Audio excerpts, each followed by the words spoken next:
رسول الله صلی الله علیه وسلم یو صحابي دی سهل ابن سعد ساعدي د اسم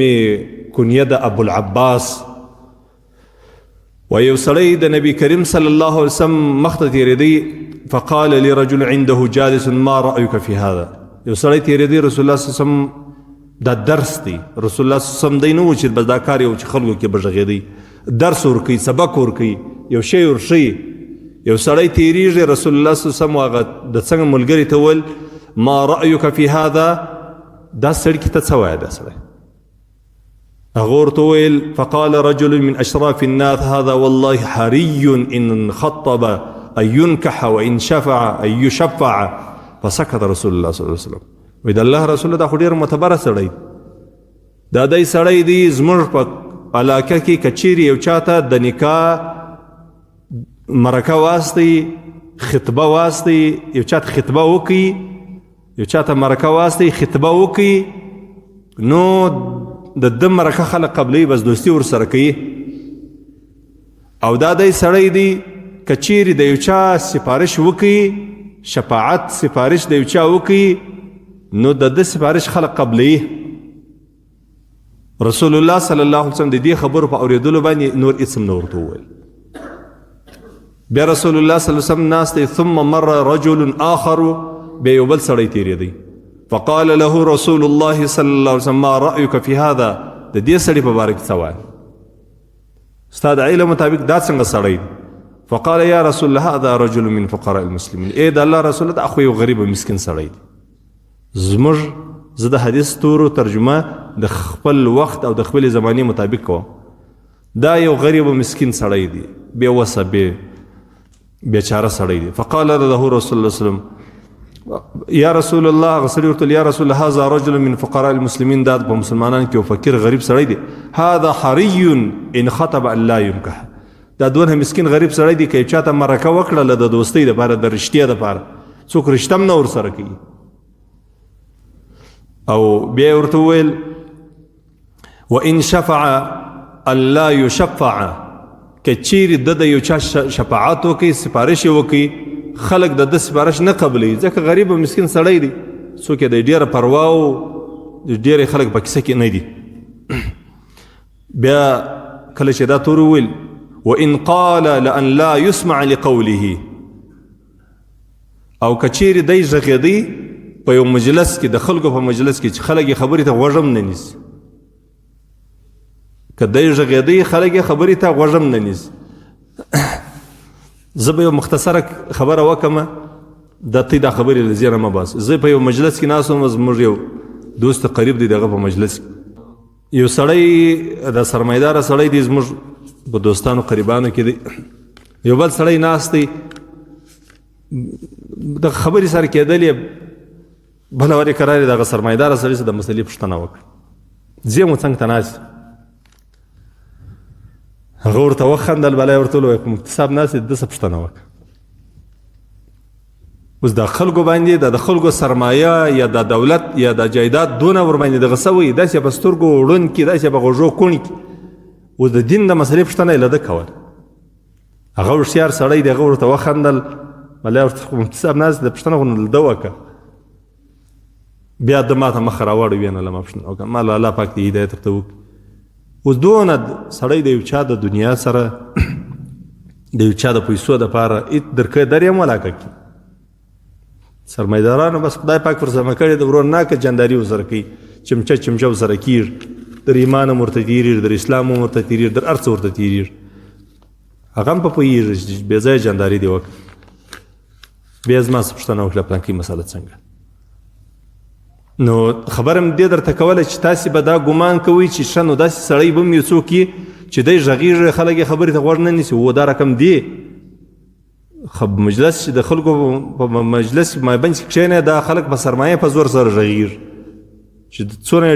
ډېره غټه سرمایه هغه بیا در ټولو غټه حاجي صاحب هغه بیا ډېر ښه غږېدلی شي د هغه خبرې ته باید چې ډېره توجه وشي بیا چې لږ سرمایه یې کموي هغه به بیا د نورو سرمایهدارانو مخ ته ډېر تیز به نه کېږي ځکه هغه سرمایه کمه ده پیسې کم دي دنیا حساب چې دی هغه د دنیا په تول باندې دی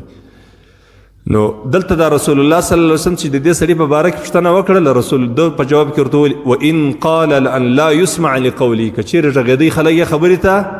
غوږ نه نیسي. دا خو د دنیا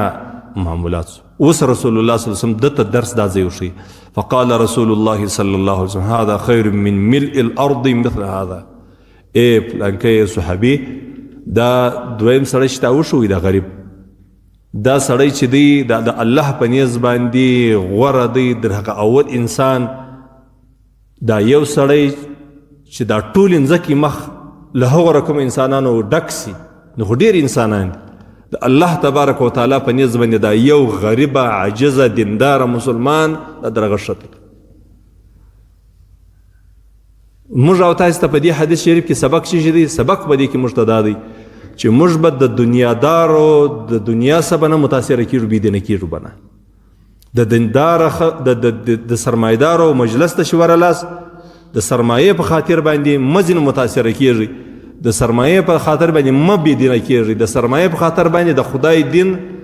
او د الله د رسول طریقه مه ورته پرېږدئ. او بل دا دی چې دا د انسان نیکبختي نه ده. ډېر مال، ډېر دولت، ډېرې پیسې دا نیکبختي نه ده.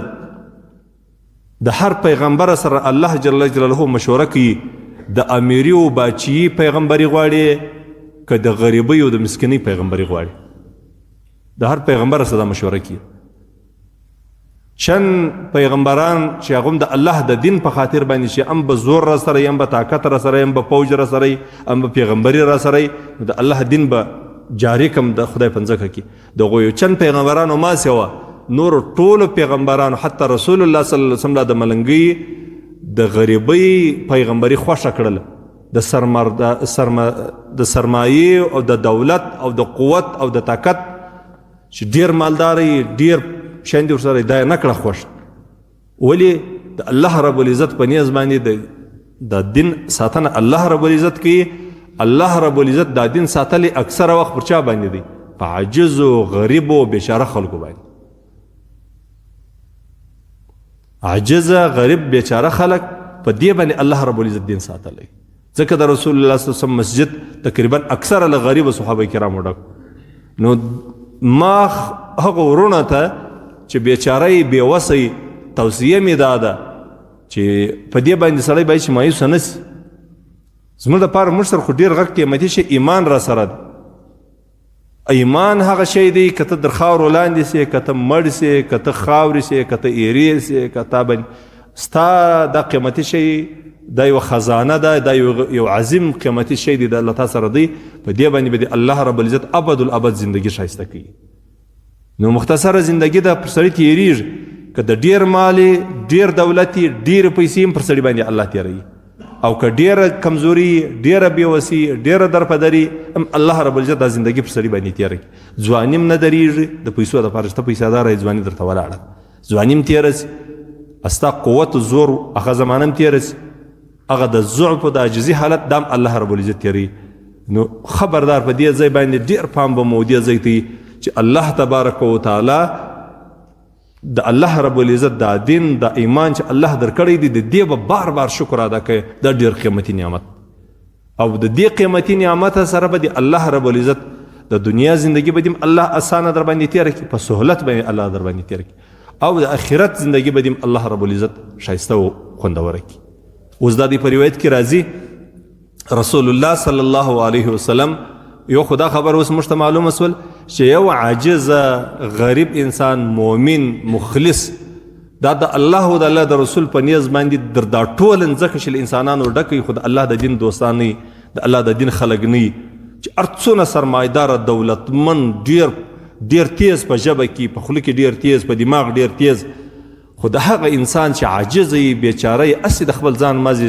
معمولی جواب نشي ویلی، د دې انسان مقام ته د الله رسول